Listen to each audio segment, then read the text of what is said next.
유튜브를 읽는 박정희 전기 10권 10월의 결단 김대중 연방제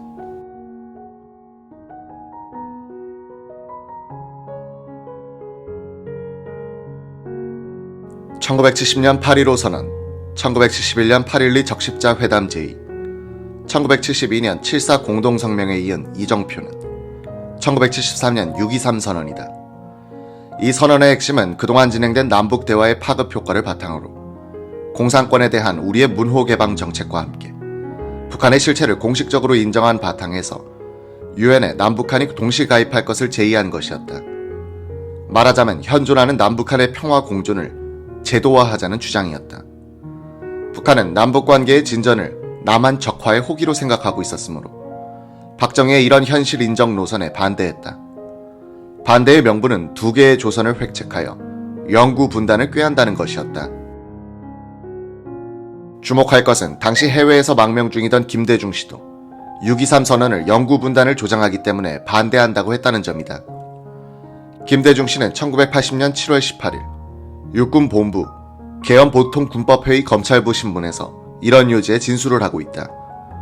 박 대통령의 6.23 선언은 동서독 방식인데 이는 영구 분단을 조장하는 것이기 때문에 반대한다고 말한 사실이 있습니다. 6.23 선언 직후인 1973년 7월 6일 메이플라워 호텔에서 가진 한민통 발기대회 강연에서 6.23 선언을 반대한다. 또 영연방제식으로 보완되어야 한다고 말한 사실이 있습니다. 연방제 지지를 전제로 하지 않은 유엔 동시 가입은 동서독처럼 남북 분단을 영구화하는 것으로 생각됐기 때문입니다. 김대중 씨의 이 반론은 역사가 흐른 지금 검증할 가치가 있다. 우선 6.23 선언이 동서독 방식이기 때문에 영구 분단을 조장한다는 비판은 역사적으로 오류임이 판명됐다. 동서독 방식이란 서로 간의 실체를 인정한 다음 상호 간의 교류를 확대하여 동독에 자유의 바람을 불어넣는다는 전략이며 이 전략이 주요하여 동독의 붕괴와 서독에 의한 흡수 통일이 이뤄진 것이다. 서독은 동독을 국가로 인정하지는 않았다. 정권의 정통성을 인정하지 않았다는 의미다. 박정희도 북한의 실체를 인정했지만 국가로 인정하지는 않았다. 대한민국만이 한반도의 유일 합법 정통정부임을 견지하였으므로 영구 분단이란 말은 틀린 말이다. 영구 분단이란 남한과 북한이 서로를 국가로 인정하는 관계를 말하기 때문이다. 유엔 동시 가입은 서로를 국가로 인정한다는 뜻이 아니다. 김대중 씨가 6.23 선언을 지지하지 않은 이유 중에 하나로 꼽은 것은 그 선언이 연방제를 전제로 하지 않았기 때문이라고 했다. 박 대통령이 1973년이란 시점에서 남북한 연방제를 통일의 대전제로 받아들인다는 것은 김일성의 연방제 통일안이나 김대중 씨의 연방제 통일안을 받아들인다는 것을 의미했다.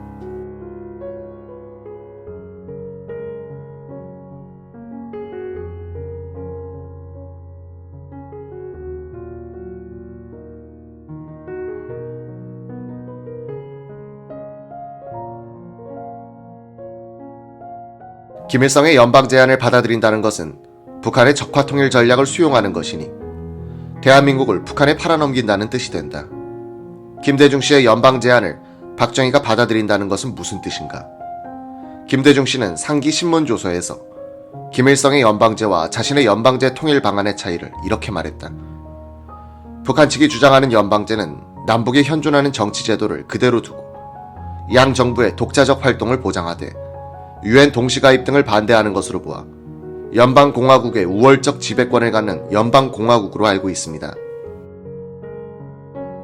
본인이 주장하는 연방제는 외교, 군사, 내정에 관해 완전한 독자적 지배권을 갖는 공화국 연방제로서 지배권 문제에 차이가 있습니다.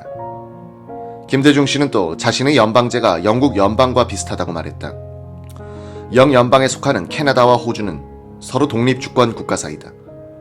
남한과 북한이 그런 관계에 선다는 것이야말로, 즉 서로 독립주권 국가 관계가 된다는 것이야말로 통일을 포기하는 영구 분단을 의미하는 것이니 박정희의 6.23 선언을 영구 분단 정책이라 비판할 수 없다. 김대중 씨의 주장대로 박정희가 1973년에 영연방제와 비슷한 연방제를 통일 반환으로 받아들이려면 자유통일을 포기하고 헌법 개정을 해야 했다. 미소간의 냉전이 끝난 지금도 못할 일을 냉전의 한복판에서 과연 그럴 수 있었을까? 비록 김일성의 연방제와 김대중의 연방제가 다르다고 해도 박정희가 연방제란 이름의 통일 방안을 받아들이는 것은 북한식 통일 방안에 동조하는 것으로 해석될 것이 분명한데 과연 그런 일이 가능했을까? 김일성으로부터 3번에 걸친 암살 시도를 당했던 박정희가 과연 그 북한 정권과 영연방제식의 연방제 아래 상징적 통일의 제1단계로 들어갈 수 있었을까?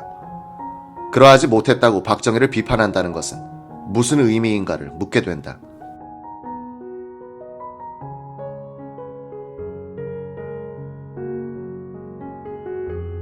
김대중 씨와 김일성은 1970년대에 이미 연방제 통일 방안이란 말을 공유하기 시작했다.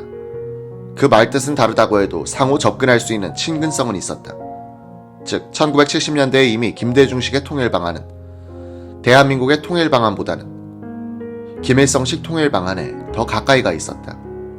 김대중 씨는 상기 진술조서에서 이렇게 말하고 있다. 공산통일도 용납할 수 없지만 반공통일이나 멸공통일을 하자는 것은 결코 아니다. 그의 연방제 통일 방안은 통일조국의 이념이 무엇이어야 하는가에 대한 설명이 없었다. 김대중 씨는 1992년까지도 통일조국의 정치 이념은 통일을 이룰 세대가 결정할 문제이다 라고 말했었다. 통일조국의 이념을 확실히 하지 않은 통일 방안은 종착역을 설명하지 않고 열차 손님을 구하는 행위라고 할 것이다.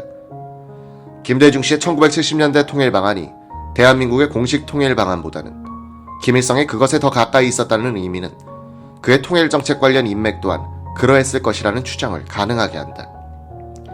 이 부분에 대해서는 정밀하고 집중적인 탐구가 필요하거니와 여기서는 2가지 사례만을 든다. 상기 육군본부 계엄보통군법회의 검찰부 신문조서에는 이런 대목이 있다. 피의자는 배동으로부터 경제적 도움을 받은 사실이 있나요? 양일동 씨의 소개로 알게 된 이후 유진산, 양일동과 만나는 자리에서 수차 만났는데 제가 미국으로 출발하려고 숙박비를 계산하려 했더니 당시 숙박비 30만엔 정도를 배동훈과 이미 계산했습니다. 민족시보를 알고 있나요? 그 신문은 배동훈과 의장으로 있는 민족통일협의회의 기관지로 순간으로 발행되는 것으로 알고 있습니다. 피의자가 본 민족시보 신문 내용에 대해 말하시오. 7월 1일자에서는 대민족회의를 소집, 고려연방공화국으로 라는 제하의 기사에서 김일성의 사진을 게재하고 김일성의 통일 방안을 게재하는 한편 6.23 외교선언을 반대하는 배동호의 논평이 실려 있었습니다. 한민통일본 본부 발기 준비를 위해 여러 차례 모임이 있었는데 그 경비는 누가 부담했나요? 본인은 부담한 사실이 없고 배동호 등 그 사람들이 회의 장소 임대료, 식대 등을 전부 지불한 것으로 알고 있습니다. 제가 묵고 있던 호텔에 찾아오면 커피 등 음료수는 제가 대접했습니다. 우리 역대 정부는 배동호를 북한의 지령을 받는 인사로 단정했다.